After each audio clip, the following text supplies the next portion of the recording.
Hello and welcome back to another episode of Thoughts Per Chapter, Birth of a Killer Edition. Before we start, I just want to mention that Darren Chan retweeted the first two episodes from the time of recording. So, Darren, if you're listening, thank you very much. It's very much appreciated. Hope you're doing well. Okay, so in the previous chapter, the Horston got dunked to death by the foreman Traz, and Larton has just fished his dead body out of a vat and is looking very sadly upon his fallen cousin. What will he do next? Well, this is a retrospective, so we already know, but let's read it. The chapter begins with Traz very quickly reasserting his dominance over the workers and telling them all to go along with the story that the Horston attacked him first. Actually, he doesn't say that he attacked him first. He just says that he attacked him full stop. I don't know if the whole, sequence of events is implied there, or if just a worker attacking the foreman is enough, no matter the context. So Traz might not be asserting a lie upon these children here. He might literally just be telling them, this is what happens to kids who defy me, and if you defy me, this is what happens to you. Quote, I was defending myself and it'll go bad with anyone who says different. And of course this works. Now at the start of a chapter we are quite quickly told that he doesn't care about the fact that he's killed a child. He only really cares that it could mean something bad for him in terms of work efficiency, and we are now shown this by the fact that he intends to hang the Horston's body off of a hook out the back. We won't be having any revolutions in this factory, he says, which makes me think that maybe there have been revolutions in other factories and he is desperately trying to stop that from happening here. I'm trying to think of a timeline and what famous revolutions might have taken place. I don't think the Russian Revolution or the French Revolutions have happened yet, but I'm not an expert. Actually, you know what? Just looked it up. The French Revolution began in 1789, so maybe he's referring to that. We're told that in Traz's mind he is already making himself out to be a hero, already embellishing the story, showing that somewhere deep down, even though he has no regret for the Horston's death beyond maybe work efficiency, he does know that what he did was wrong. After hearing some more from Traz about how his bosses wouldn't care about the life of a child as long as he could put a price on it, we go back to Latin and see how he's progressing with the stages of grief. He's in denial. Well, not quite denial, but he sees how the Horston's eyes half closed, so it looks like he's winking, and he's like, man, I wish he was playing a joke. Maybe that's more bargaining than denial. We're told that this isn't the first time Larton's seen a dead body, because their world is harsh. They've seen them littered around on the streets. I do like the fact that Larton is so all-encompassed with the reality of the Horston's death that he has not been listening to the foreman. That seems very real. I feel like if this were to be adapted... Oh god, I wish this was adapted, by the way. Can we get an adaptation of a Larton Krebsley series, please? Preferably in animated format, so you're not restricted in terms of set as you go through the historical eras. I think you could do a really good animated series of a Larton Krebsley storyline. Anyway, if I was directing an episode based on these events, I would have I'd have the camera focused on Larton while he's looking over the Horston's body, and Traz's speech to the other kids in the background would be kind of you know when they do that thing where it's kind of muffled as if it's coming from far away? That's what I would do. That's the kind of impression that paragraph gives. Larton says it's no good, you can't help him, he's dead. So Larton really is out of touch with reality at this point, thinking that Traz would even want to help him. But this also tells us that the reality hasn't hit home for Larton, that Traz does not care about the Horston. Maybe some part of Larton thinks that there's an element of Traz that cares because he let him through to get to the Horston's body, which he didn't know was dead yet. I love the escalation of tensions as Traz is shocked that Larton thinks he would try to help this worker who defied him, so he kind of laughs it in Larton's face. Traz tells Larton to go home and tell his dad that he's lucky that he let him live, but I feel like even though Larton's dad did work there, I doubt Traz knows who Larton's dad is. Wow, those words were hard to get out of my mouth for some reason. Traz pushes the idea that he's a merciful man for letting Larton live. We get this likening of the Horston to a sack of cocoons. So for the third time, the Horston is likened as just being this company property. This is the kind of stuff I missed when I was reading this previous times, either because I was younger than I am now, or because I wasn't analysing it like I am now. Tell your father he can pick this one up on Friday. I want to hang him for a few days, like a pheasant. I love this as well. We're continuing with Larton's break from reality. Quote, as Traz turned away, Larton calmly picked something off the floor.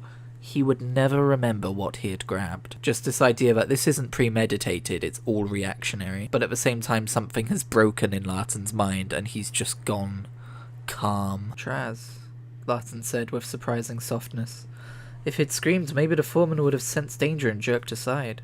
As it was, Traz simply paused and looked back, half smiling the way he would if an old friend hailed him in a park on a Sunday. Then as Larton stabs Traz, we get this description of his eyes being flat, as devoid of expression as Ver's, but his mouth was twisted into a dark, leering grin, as something vile and inhuman inside him rejoiced at being set free. I love these two paragraphs because something Darren does well in his stories is he makes it so easy to visualize. The way Larton's characterized here as well, it's not the last time throughout his series that we see him.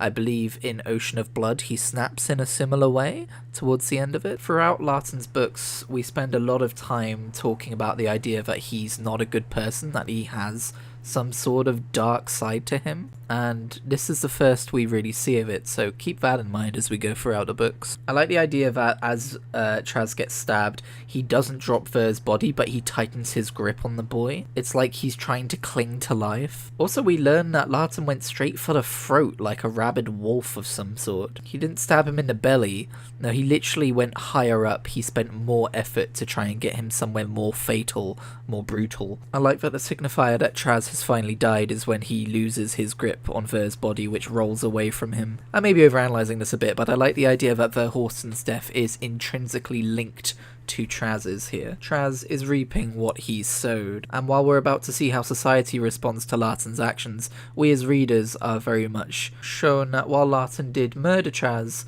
it wasn't out of cold blood, it wasn't premeditated, it was a product of the way that he had been treated and society had treated him. Quote, "The silence in the room was more frightening than any bellow of Traz's had ever been. If I had artistic talent, or the brain required to hone it, I would love to draw this scene of just like this circle of orphans and cast-offs and poor children looking at the body of a dead foreman with, you know, concern, with fear, wondering what's going to happen next. It's a nice little nod as well to show that without Traz in the room, without the foreman there, suddenly the entire atmosphere shifts and changes. He had such a presence there of fear that now suddenly with him gone, what even is this place? Quote, "Larton licked his lips and began to lean forward. The hateful thing inside him wanted to retrieve the object from Traz's throat and use it to stab out the dead foreman's eyes. But as his fingers stretched out before him, he shuddered and blinked, then took a step backwards, shocked by what he had done and had been planning to do." More of a monster within Larton there, the monster fostered by the society which he grew up in. That passage is very transitionary, as if a monster is a real literal thing that just handed the reins back to Larton, who realised where he was. I like the little touch that it's only when Larton looks to Verhorsten's body that the realisation of what he's done to Traz kicks in. It's like when he sees Verhorsten dead, everything that sunk in to him about Verhorsten being dead and motivated him to kill Traz now sinks into him about what he's done to Traz. Does that make sense? It's almost like some part of him is like, I loved Verhorsten and he's dead and that made me do that, and I've just killed Traz, and while Traz is a bastard, someone loves Traz, and now I've taken his life. Maybe he sees some of Traz in him. Although as I read further down this paragraph, I think it might be more about the things that happen to murderers.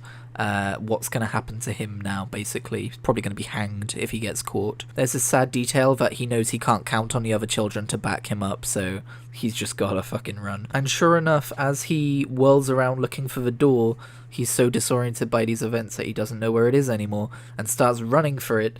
The children start yelling murderer after him, as if they haven't just freed them from the tyranny of a foreman. Because the sad truth is, some of these children, class movement allowing, may grow up to be just as callous as Traz, may grow up to be foremans themselves. I like that as we're describing the mob which is about to form and chase after Larton, Larton is described in this mob's eyes as being a cold-blooded orange-haired killer, because the mob is not going to see the truth of it, they're not going to see the reactionary nature of it, they're not going to see everything that caused Larton to do what he did. They're just going to see the fact that a foreman is dead, an orphan child's hands, at this kind of imbalance of power in a society that they're not used to. How many times have I said society in these videos? Larton truly does live in a society. But yeah, anyway, that is... I closed the book a little bit more carefully this time. We gotta treat our books well. That's the end of chapter 4 of Birth of a Killer. Hope you enjoyed this video. If you did, please leave a like. It helps a lot. Maybe leave a comment letting me know what you thought about this chapter. If there's any takes you have that I did not have, I would appreciate taking your takes and having takes on your takes and taking that to the comments section. I've been talking for too long. I'll see you in the next one. Skibbity bap bap ba doop bap boop boop boop bap ba da ba doop boop. Skibbity bap boop ba dee ba. This is how I test audio.